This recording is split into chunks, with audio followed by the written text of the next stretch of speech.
Amén, hermanos. Pues llegamos al capítulo 9 de este libro de Hebreos que llevamos ya varios meses estudiando en este libro. Y como venimos diciendo, este libro, esta carta a los hebreos es una especie de exhortación, es una palabra de ánimo dirigida a un grupo de cristianos judíos, personas que habían creído en Jesús como su Señor y como su Salvador, pero que por diferentes razones estaban considerando y estaban siendo presionados para volver atrás, para dejar a Cristo y volverse al judaísmo, al antiguo pacto. Y durante toda esta carta, el autor de Hebreos les está mostrando que el nuevo pacto que Cristo nos vino a traer es superior al antiguo pacto. Que Cristo es superior. ¿Superior a qué? Superior a todo, superior a todo. Cristo es superior a los profetas, Cristo es superior a los ángeles, Cristo es superior a Moisés, y esto lo vimos en los 3 primeros capítulos de este libro de Hebreos. Y a partir de la última parte del capítulo 4, estamos viendo, y el autor de Hebreos está mostrando a Jesús como un sumo sacerdote superior. Y esto que para nosotros es más o menos importante, nos puede parecer más o menos importante, para los judíos era importantísimo. ¿Por qué? Porque el sumo sacerdote era la conexión entre Dios y el hombre.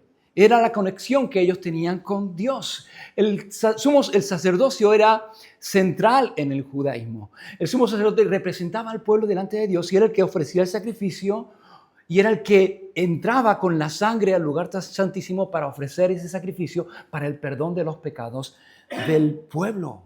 Sin un sumo sacerdote que ofreciera el sacrificio y que llevara ese sacrificio delante de Dios, no había posibilidad de perdón de pecados, no había posibilidad de que el pueblo, de que el hombre pudiera tener comunión y relación con Dios. Y el autor de Hebreos, desde el capítulo 4, nos está mostrando que Jesús, que nosotros como cristianos tenemos un sumo sacerdote también, y un sumo sacerdote que es muy superior al sumo sacerdote de Levítico, que es Cristo. Y es superior, no solamente porque Él es un sumo sacerdote no según el orden levítico, sino según el orden de Melquisedec, que era mayor que Abraham y por supuesto mucho mayor que Leví, sino también porque nuestro sumo sacerdote, como vimos la semana pasada, es mediador de un mejor pacto establecido sobre mejores promesas, y porque también nuestro sumo sacerdote desarrolla su ministerio y su servicio en un lugar mejor. Dice el capítulo 8, los versículos 1 a 2, dice que tenemos un tal sumo sacerdote que se sentó a la diestra del trono de la majestad en los cielos, ministro del santuario y de aquel verdadero tabernáculo, del cual el tabernáculo de Moisés era una sombra, que levantó el Señor y no el hombre. Y en estos primeros versículos, en estos versículos que hemos leído del capítulo 9, el autor de Hebreos lo que va a hacer y lo que hace es un contraste entre el santuario del antiguo pacto y el santuario celestial del nuevo pacto, donde Cristo entró para ofrecer su sacrificio por nuestros pecados una vez y para siempre, y donde Él permanece como nuestro mediador, como nuestro representante, intercediendo por nosotros como nuestro gran sumo sacerdote. Y va a contrastar los dos santuarios y va a dar varias razones por las cuales el santuario del nuevo pacto es mayor, es superior, es mucho mejor que el santuario del antiguo pacto. Y la primera razón que encontramos y que el autor de Hebreos expone de que el santuario del nuevo pacto es superior al del antiguo pacto es que el antiguo santuario era un santuario terrenal. Versículo 1. Ahora bien, dice, aún en el primer pacto, en el antiguo pacto, tenía ordenanzas de culto, es decir, tenía normas de adoración y un santuario terrenal. El santuario del antiguo pacto era un santuario terrenal. ¿Qué quiere decir que era terrenal? Bueno, terrenal no quiere decir que era mundano, no quiere decir que fuese malo, significa simplemente que era un santuario hecho por el hombre. Aunque Dios le mostró a Moisés cómo tenía que ser el santuario, cómo tenía que ser el diseño, finalmente fue el hombre el que levantó ese santuario y para ello utilizó materiales terrenales. Si os acordáis, Moisés pidió al pueblo que trajese una serie de materiales y el pueblo trajo esos materiales y con esos materiales se levantó el santuario. Y aunque la gloria del Señor llenó ese lugar, llenó ese santuario, seguía siendo un edificio terrenal construido por seres humanos y con cosas materiales. Y por cuanto era material y era terrenal, estaba sujeto a deficiencias. Necesitaba mantenimiento, necesitaba reparaciones y también estaba sujeto a limitaciones. Estaba limitado a un espacio. Solamente podía estar en un lugar a la vez. Y si tú querías adorar, tenías que ir a ese lugar donde estuviera en ese momento, porque el tabernáculo de Moisés se movía de un sitio a otro conforme al pueblo. Y no solamente estaba limitado a un espacio, sino estaba limitado a un pueblo, porque era un santuario que era para el pueblo de Israel, no para todo el mundo, no para todas las naciones.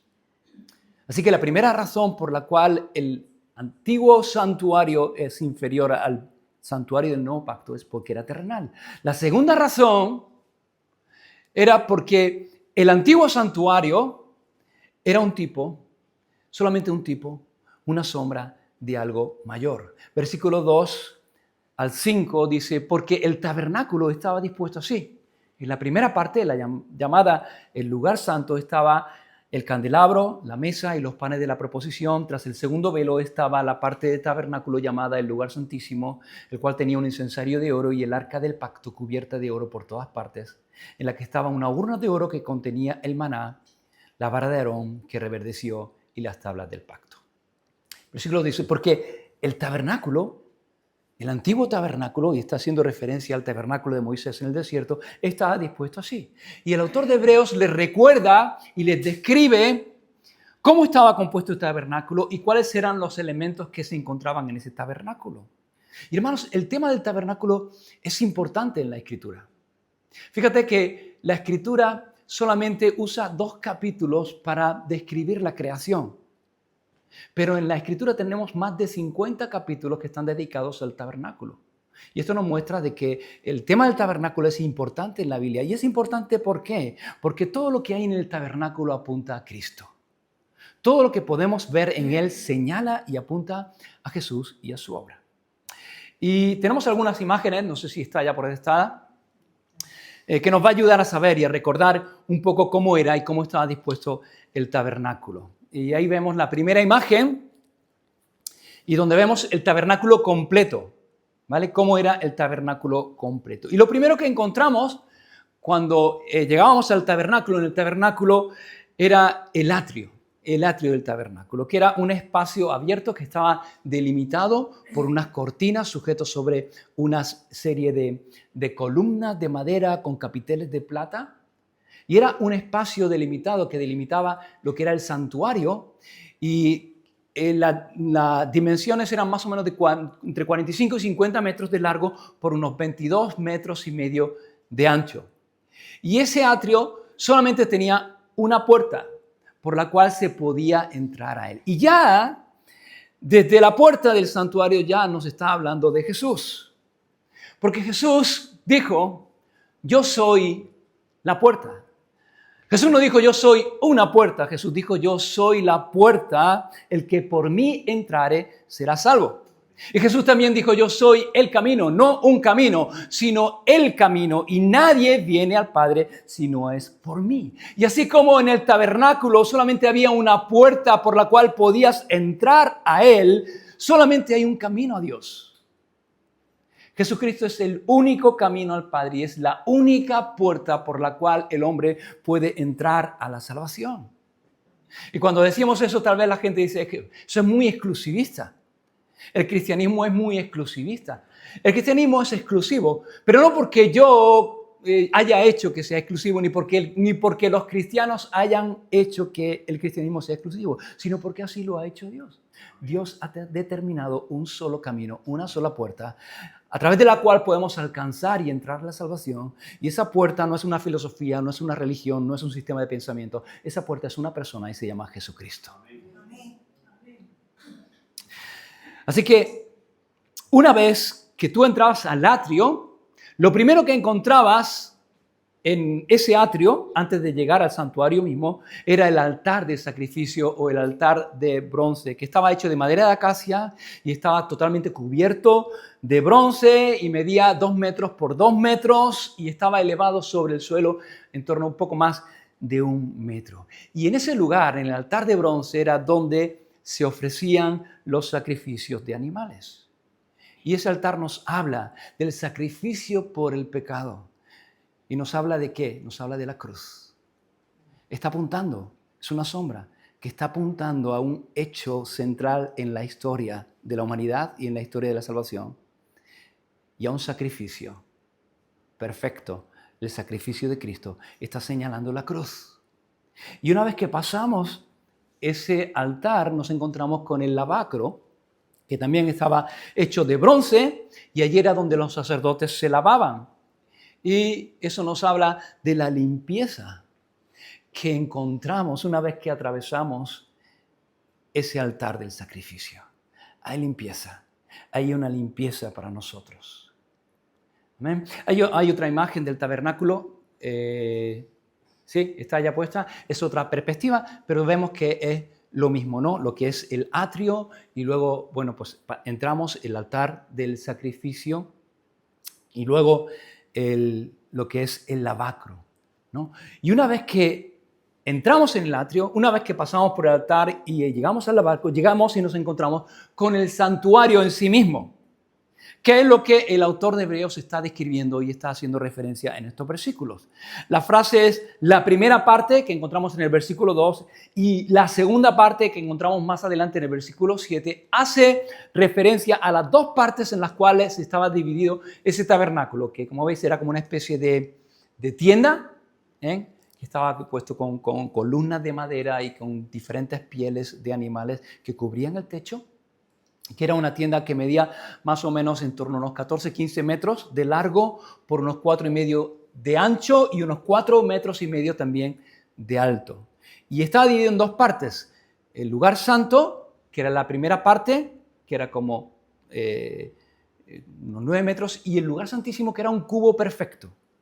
Era 4,5 metros por 4,5 metros por 4,5 metros de alto. Y cuando tú entrabas a ese santuario, entrabas a través de un velo, el primer velo, y entrabas al lugar santo. Y cuando entrabas al lugar santo, ¿qué es lo que te encontrabas allí? Pues lo primero que te encontrabas, bueno, si mirabas a la izquierda, lo primero que encontrabas era el candelabro de oro, que era un candelabro de oro puro, que tenía 7 brazos y que tenía también 7 lámparas que se llenaban de aceite puro de oliva y que estaba encendido continuamente.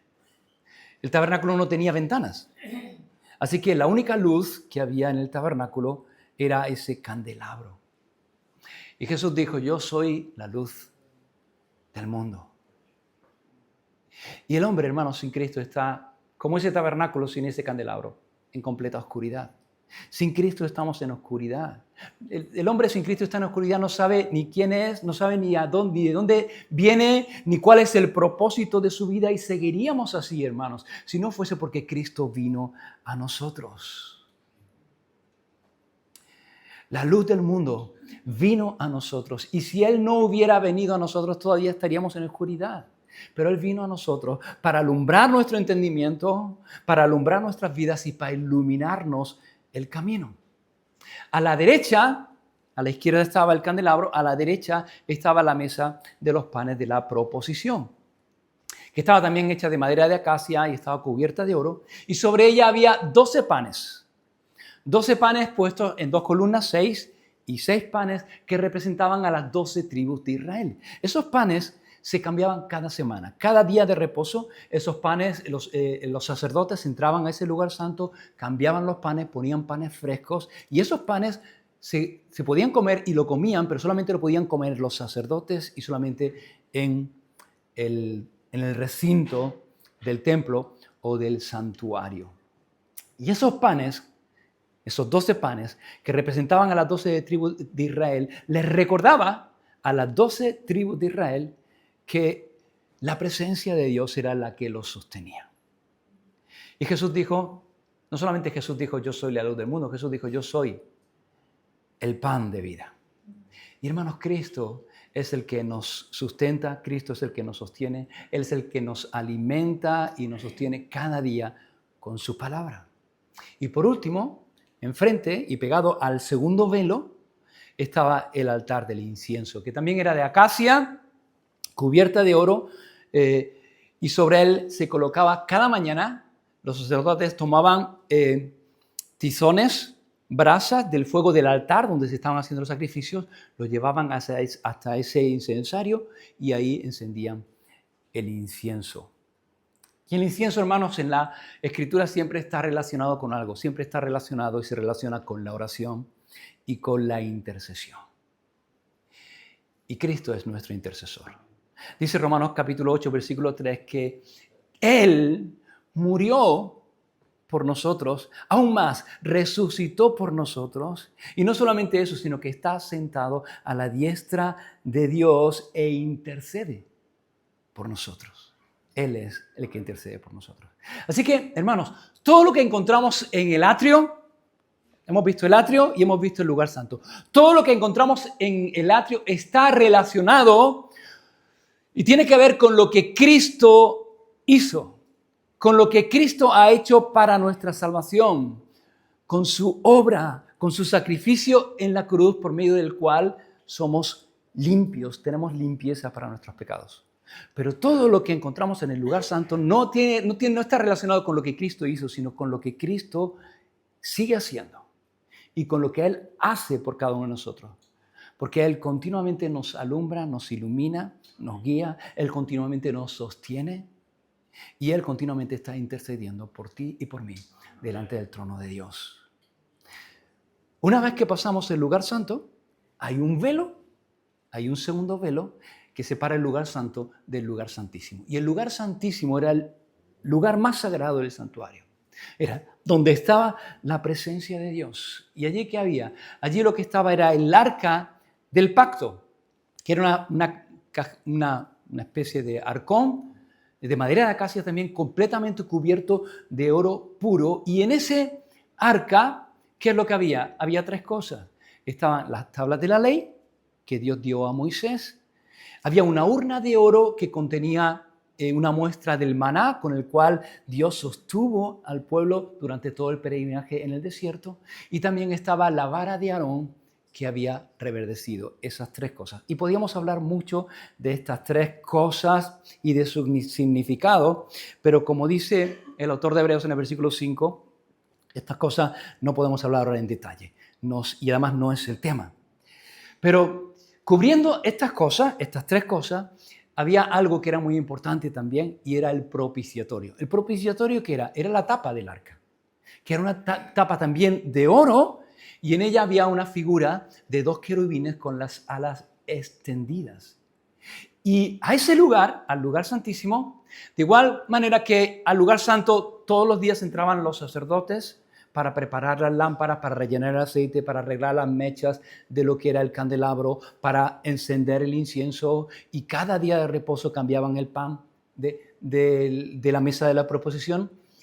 Al lugar santísimo solamente una persona podía entrar, que era el sumo sacerdote, y solamente una vez al año.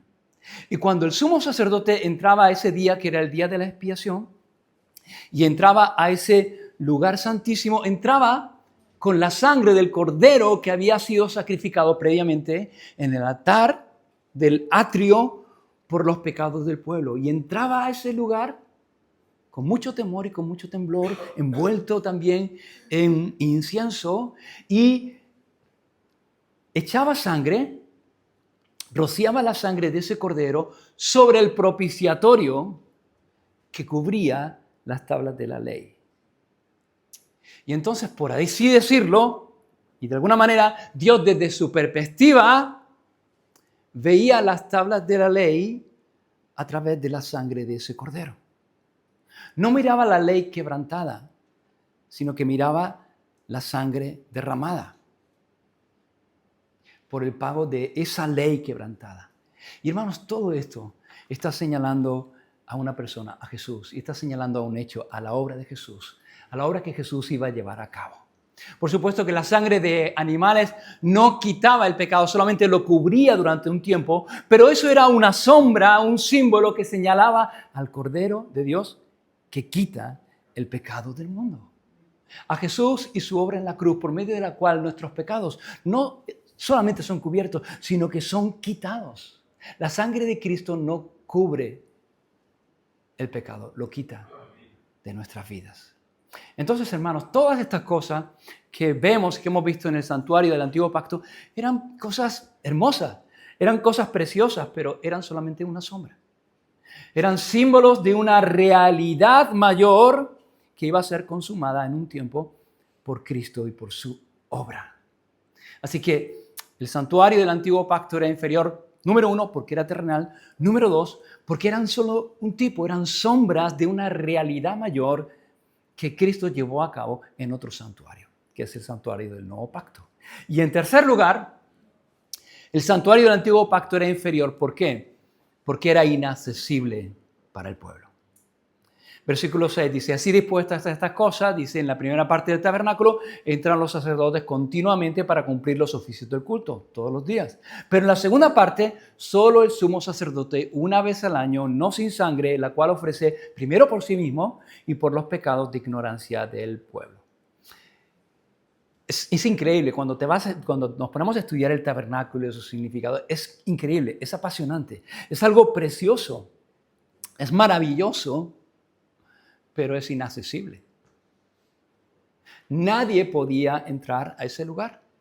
Ninguno de los que estamos aquí hubiéramos podido entrar en ese lugar. Tendríamos que habernos quedado en la puerta y tal vez nos habrían contado cómo era, pero no podíamos verlo, no podíamos entrar a ese lugar. Si eras sacerdote, si tenías el privilegio de ser de la tribu de Leví, de la descendencia de Aarón y eras sacerdote, tal vez pudieras tener la oportunidad de entrar al lugar santo, a la primera parte, a ministrar, a servir en alguna ocasión cuando te tocara por turno, porque había muchos sacerdotes y estaban muchos turnos y a veces había tantos sacerdotes que a lo mejor a lo largo de todo su ministerio solamente tenían la oportunidad de 1 o 2 veces de entrar a ese lugar.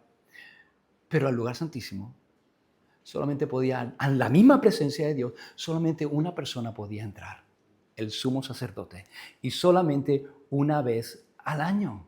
Dice el versículo 8, dando el Espíritu Santo a entender con esto que aún no se había manifestado el camino al lugar santísimo, entre tanto que la primera parte del tabernáculo estuviese en pie. Y aquí encontramos la cuarta razón por la cual el santuario del Antiguo Pacto es inferior.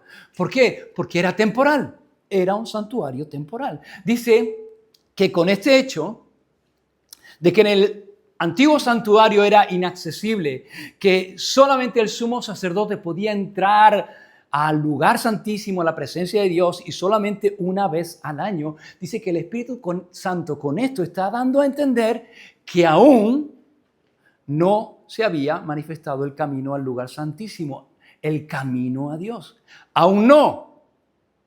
Pero llegaría el tiempo en que ese camino se iba a manifestar. Y cuando ese camino se manifestase, el sentido y el propósito del antiguo santuario dejaría de ser. Pasaría. Era un santuario temporal. ¿Hasta cuándo? Hasta que se manifestase el camino al lugar santísimo.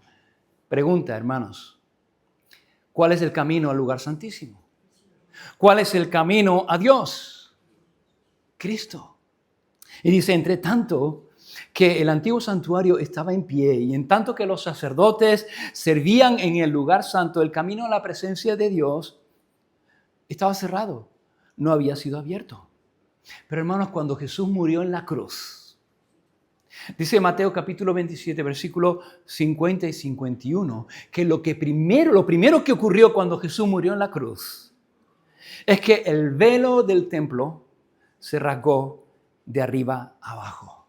Se abrió el camino al lugar santísimo, hermanos. Y hermanos, cuando leemos esto, de que el velo del templo se rasgó, hermanos, no estamos hablando de una cortinita.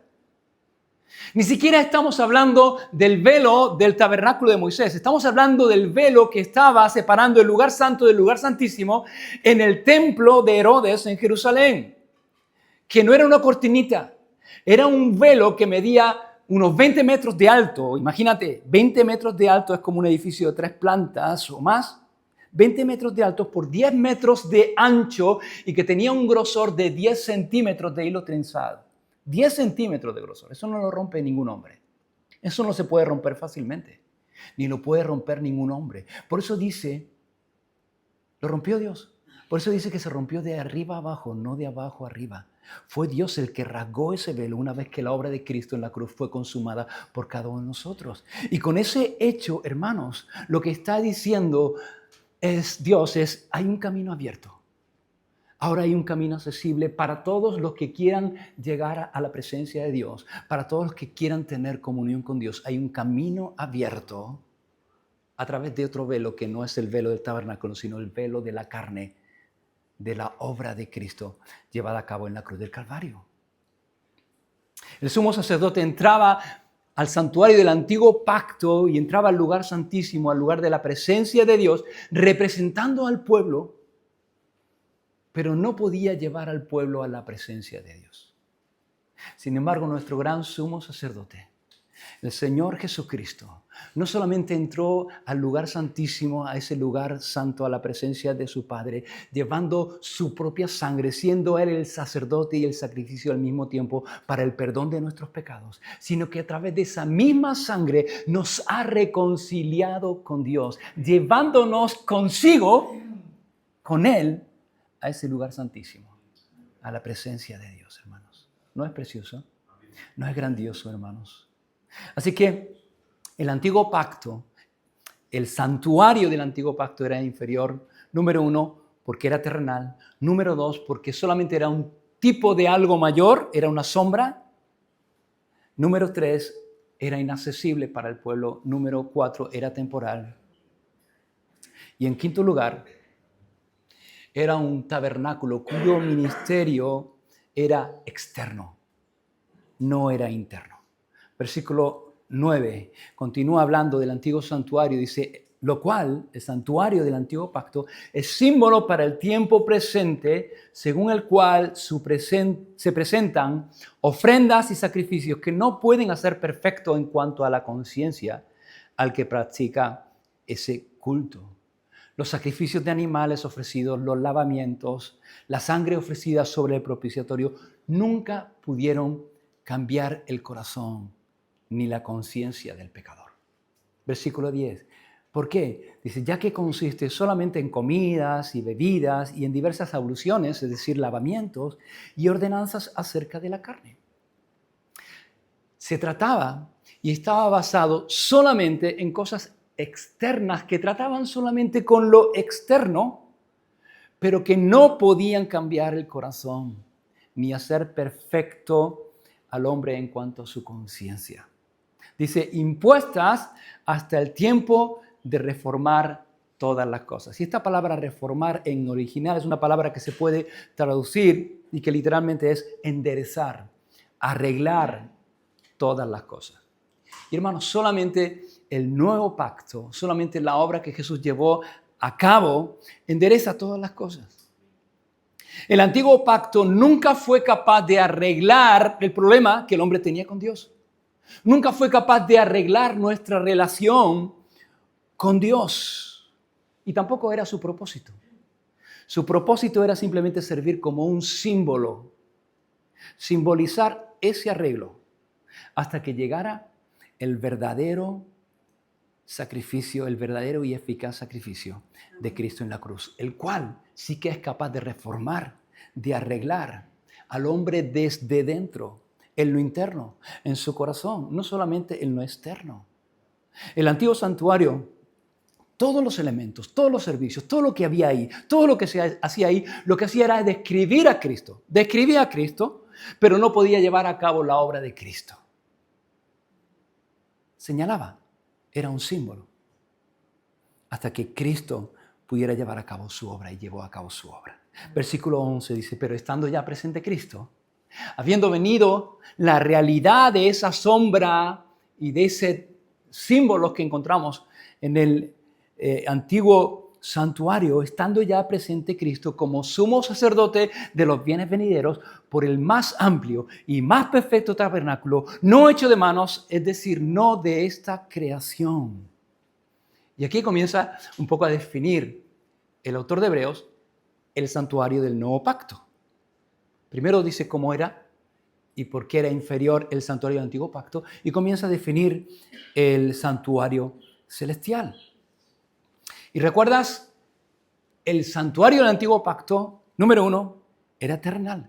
Era un santuario hecho por el hombre, aunque Dios había dado el diseño, pero hecho por el hombre con materiales terrenales. Pero el santuario donde entró Cristo y donde Cristo está como nuestro sumo sacerdote, es un santuario celestial, no es de este mundo. El nuevo santuario, el santuario del nuevo pacto es el cielo. Y hermanos, la tierra pertenece a Dios. El Señor es el dueño de todas las cosas, de todo lo que Él ha creado, Él es el dueño. La tierra pertenece a Dios, pero Él habita en el cielo. Y allí tiene su trono y allí tiene su santuario. Y Cristo, como nuestro gran sumo sacerdote, no según el orden de Leví, sino según el orden de Melquisedec, es rey y es sacerdote. Y Él gobierna y Él ministra en el mismo lugar. Su santuario y su palacio son el mismo sitio. El cielo es el más perfecto tabernáculo. Y es allí donde Cristo está como nuestro gran sumo sacerdote. Versículo 12. Cristo como nuestro sumo sacerdote en ese verdadero santuario, no por sangre, entró, dice, no por sangre de machos cabríos, ni de becerros, sino por su propia sangre, y entró una vez y para siempre en el lugar santísimo. No como los sacerdotes del antiguo pacto en el antiguo santuario, que tenían que entrar cada año, para rociar la sangre del cordero, porque no podían quitar el pecado del pueblo, solamente podían cubrirlo durante un tiempo. Y cada año tenían que renovar sacrificio por ellos mismos y por el pueblo. Pero Él entró a ese lugar, a la presencia de Dios, con su sangre derramada por nuestros pecados, una vez y para siempre, al lugar santísimo, dice, habiendo obtenido eterna redención. El Señor nos ha redimido. Esta palabra redimir tiene que ver con pagar un precio. Se usaba cuando alguien compraba, pagaba, liberaba a un esclavo, pagaba el precio de ese esclavo, no para liberarlo. Y Él pagó el precio de nuestra liberación. Él nos ha liberado del pecado, de la esclavitud del pecado. Él ha pagado el precio de nuestra salvación. Y en Cristo y en su obra completa, perfecta, eficaz, tenemos una redención, dice que es eterna. Como dice Hebreos 10:14, con una sola ofrenda hizo perfectos para siempre a los santificados. Versículo 13, porque si la sangre de toros y de machos cabríos y las cenizas de la becerra rociadas a los inmundos santifican para la purificación de la carne, si estas cosas, la sangre de toros, la sangre de los machos cabríos, podían santificar y purificar en la carne, en lo externo, versículo 14, ¿cuánto más? La sangre de Cristo, el cual mediante el Espíritu Eterno se ofreció a sí mismo sin mancha a Dios, limpiará nuestras conciencias de obras muertas para que sirváis al Dios vivo. Hermanos, los sacerdotes del Antiguo Testamento, los antiguos sacerdotes, limpiaban lo externo. Pero la obra de Cristo nos limpia por dentro. ¿Dónde está el problema? Porque el problema no está dentro, fuera, está dentro, está en nuestro corazón. Lo que hace la obra de Cristo en nosotros no es purificar nuestra vieja naturaleza, sino darnos una nueva naturaleza. Él limpia nuestro pecado. Y no solamente, hermanos, limpia nuestro pecado, sino que nos da un nuevo corazón. Y en Cristo, hermanos, no somos viejas criaturas limpias, sino que somos nuevas criaturas redimidas por la sangre del Cordero, derramada por nosotros en la cruz del Calvario. Y ¿Qué podemos sacar de todo esto? Llegamos al versículo 14, no vamos a seguir más, por no extendernos, queremos compartir el pan y el vino. Pero ¿qué nos llevamos? ¿Qué podemos sacar de todo esto? Hemos dicho cosas que son preciosas, que encontramos en la palabra del Señor. Pero ¿qué podemos sacar de todo esto? Bueno, ¿qué hemos visto en esta mañana? Hemos visto que hay un santuario al que Dios nos está llamando. Y a diferencia del santuario del antiguo pacto, no tienes que ser de una tribu ni de un linaje determinado. Y no tienes que ir a un lugar determinado, no tienes que hacer kilómetros y kilómetros para ir a Jerusalén o al monte Sinaí, sino que no importa quién seas, no importa dónde estés, tú tienes acceso a ese lugar. Amén. Y está abierto para todos. Ahora, ese tabernáculo también nos puede servir a nosotros como cristianos, como creyentes, como una especie de mapa, como una especie de plano, para que podamos vernos y podamos situarnos y ver dónde estamos, dónde nos encontramos. Porque ese tabernáculo tenía un perímetro delimitado, tenía un atrio. Y pon la última imagen. ¿Ves? ¿Recordamos el tabernáculo? Hay un perímetro, hay un atrio. Y había gente dentro, pero también había gente fuera. Y en el día de hoy, hermanos, hay gente que está afuera. Hay gente que está fuera de ese lugar que Dios ha provisto para nuestra salvación. Hay gente que no es salva, que está fuera y que viven fuera sin considerar lo que hay ahí dentro, que es la gracia de Dios para nosotros. Personas que no le han entregado su vida a Cristo todavía. Y la invitación, hermanos, es a entrar a ese lugar. La invitación es ven y ve. Jesús dijo, venid a mí todos los que estéis trabajados y cargados y yo os haré descansar. Y en ese lugar hay descanso. Pero no solamente descanso para nuestro cuerpo, sino descanso para nuestra alma. Y la invitación es a entrar. Entra. Pero solamente hay una puerta. Solamente puedas entrar por una puerta. No puedes entrar por cualquier lado. No puedes llegar a ese lugar según a ti te parezca, por cualquier lugar que a ti te parezca. Hay una puerta que está establecida para entrar a ese lugar. Y esa puerta, como he dicho antes, no es ni una religión, no es una filosofía, no es un sistema teológico. Esa puerta es una persona y se llama Jesucristo. Solamente a través de Cristo podemos entrar a ese lugar. Y cuando entras, y si decides entrar, lo primero que nos vamos a encontrar y lo primero que te vas a encontrar es el altar. Y lo primero que tenemos que ver es la cruz. Y tenemos que ver a Cristo en la cruz. Y tenemos que entender que Jesús está en la cruz por ti y por mí, pagando el precio que tú y yo no podíamos pagar, muriendo en nuestro lugar para que tú y yo pudiéramos tener vida. Tenemos que ver la cruz, tenemos que pasar a través de la cruz. Y cuando pasamos a través del altar llegamos a otro elemento que es el lavacro que estaba hecho, hermanos, que era de bronce, pero es interesante porque no era bronce cualquiera, estaba hecho con el bronce de los espejos de las mujeres que habían salido de Egipto. Moisés pidió a las mujeres que entregaran sus espejos, y los espejos en aquel tiempo no eran de vidrio, eran de bronce pulido, tan pulido que se podía reflejar el rostro de las mujeres. Y las mujeres entregaron esos espejos de bronce, y con esos espejos de bronce se hizo ese lavacro, y luego en ese lavacro se vertió agua para que los sacerdotes se limpiaran. Y es interesante, hermanos, porque la Biblia habla acerca de la palabra de Dios como un espejo y como agua que nos limpia. Y una vez que hemos entrado por la puerta de Jesús, hemos visto a Jesús en la cruz, tenemos que ir a la palabra, la cual nos limpia cada día, la cual nos muestra cuál es nuestra realidad, qué cosas hay en nuestra vida. Hermanos, la Biblia es un libro que no solamente lo lees, sino que te lee sobre todo, hermanos. La Biblia es un libro para que nos lea, para que nos muestre lo que hay en nuestra vida, que tenemos que cambiar, que tenemos que limpiar. Y una vez que entramos, hermanos, tenemos que ir a esa palabra bendita que Dios nos ha dado para limpiarnos cada día con el agua de su palabra y poder vernos reflejados cada día. Primero vernos reflejados, ver las imperfecciones y luego limpiarnos con el agua de su palabra.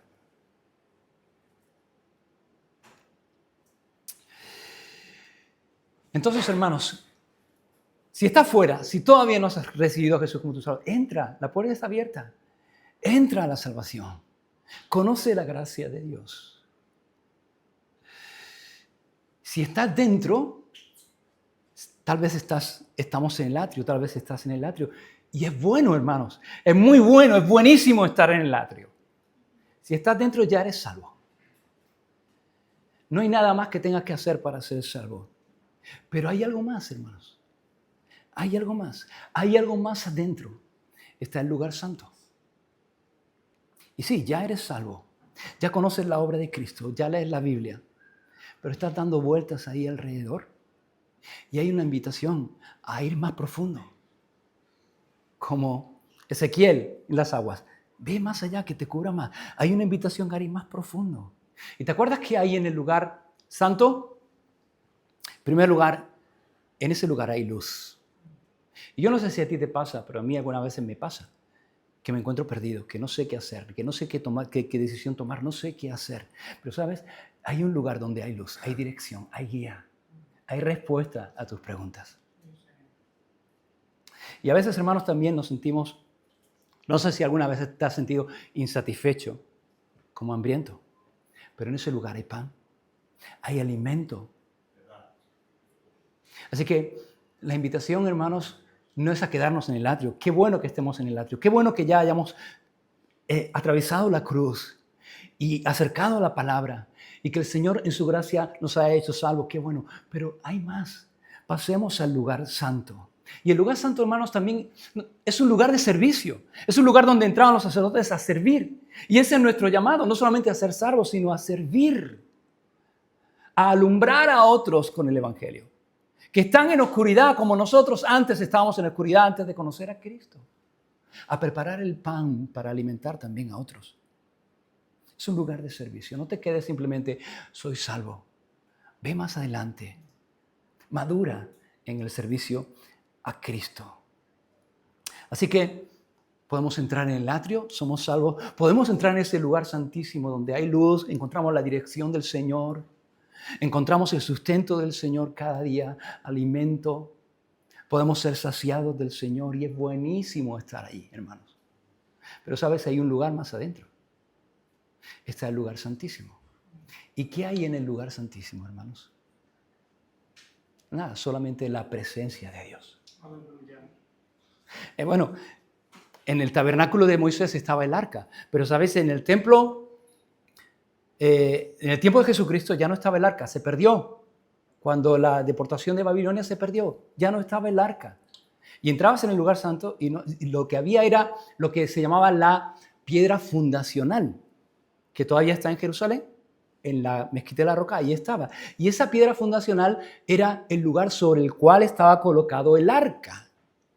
Y los sacerdotes entraban y la sangre la rociaban sobre ese lugar. Hay un lugar donde podemos entrar, que es el lugar. Es buenísimo estar en el lugar santo, pero no hay nada mejor como entrar en el lugar santísimo. Entrar a la presencia de Dios. Servir es maravilloso, pero no hay nada mejor como estar en el lugar santísimo. Así que la invitación es, ve a la presencia de Dios. Practica la presencia de Dios. En el lugar santo estaba el incienso que habla acerca de la oración. Pero cuando hablo de practicar la presencia de Dios, no estoy hablando solamente de orar, hermanos. No es solamente orar y pedir y pedir y pedir, es estar en la presencia de Dios. Para estar en su presencia, para escuchar lo que el Señor tiene que decirnos. Y es importantísimo, hermano, porque podemos servir, servir y servir y servir, y podemos ser como Marta, afanada y turbada, sirviendo, intentando hacer cosas para el Señor, pero sin saber qué es lo que realmente el Señor está demandando de nuestra vida. Y ahí estaba María, que no estaba haciendo nada, pero estaba haciendo todo. Estaba a los pies de Cristo, escuchando la palabra del Señor. Y cuando Marta le llega al Señor y dice, Señor, dile algo a mi hermana que estoy aquí sirviendo sola, el Señor le dijo, Marta, afanada y turbada estás con muchas cosas, pero solo una cosa es necesaria. Y tu hermana ha escogido la buena parte. Y hermanos, somos salvos y estamos llamados a servir. Pero sobre todo estamos llamados a estar en la presencia del Señor. Porque Cristo vino a reconciliarnos para que pudiéramos tener comunión con el Padre. Y no hay nada más importante para nuestra vida que tener comunión con el Padre. Y esa comunión nos va a llevar a servir y anunciar a otros la salvación que solamente tenemos en Cristo. Amén. Vamos a orar. Una misma visión para un nuevo siglo, una generación que levanta a Cristo y se une en oración, clamando por España. Nuestras posesiones, nuestros corazones pertenecen al Señor de señores, no importa el precio, salva nuestra España. Las barcas y las redes listas son.